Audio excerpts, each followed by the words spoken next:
Hai guys, perkenalkan nama saya Rifki Hatta Ramadan. Saya dari Universitas Pamulang, dari kelas dengan NIM 24 10 11 45 01 dan 02, dari kelas 03 TPLP 002. Oke, baik. Sebelumnya saya akan menjelaskan apa itu organisasi sekuensial. Ini cukup menarik juga guys, karena ini kita belajar gimana cara pemberkasan atau cara sistem searching itu berjalan di latar belakang. Oke, oke, kita lanjut ya.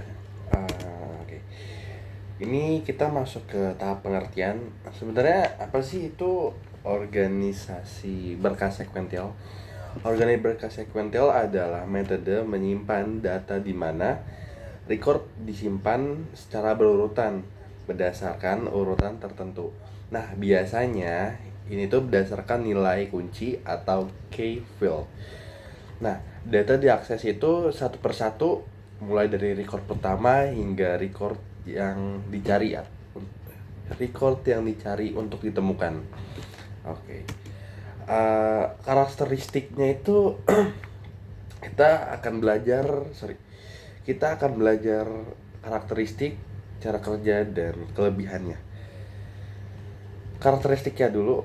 Karakteristik daripada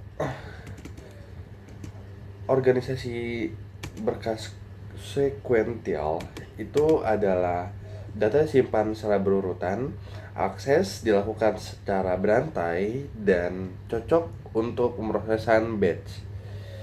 Nah, di sini ada penjelasan nih. Data tidak dapat diakses secara langsung, melainkan harus ada urutan record. Nah, oleh karena itu, metode ini sering digunakan untuk pengolahan data dalam jumlah skala yang cukup besar. Oke, sekarang kita move ke cara kerjanya.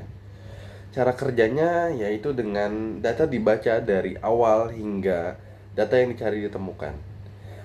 Jadi gini, ketika kita mencari contoh ada 5 data dan kita mencari nomor 5. Nah, itu nanti cara kerjanya bakal satu persatu mulai dari nomor 1, 2, 3, dan 4 hingga ketemu angka 5. Begitu juga kalau kita ada misal ada 10 data dan kita mencari data ke-6 dan itu berurutan dari yang data pertama hingga data ke-6 atau data yang kita cari. Maka itu penjelasan gampangnya. Dan kelebihannya apa sih metode sequel ini? Kelebihannya yaitu mudah diimplementasikan dengan struktur sederhana.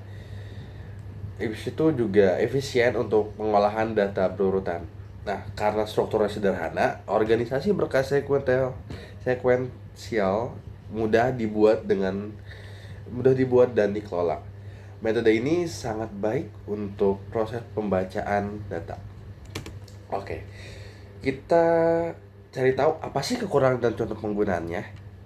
Kekurangannya yaitu mencari data lambat, karena yang saya bilang dan saya jelaskan caranya satu-satu tadi itu berurutan dan mulai dari data awal.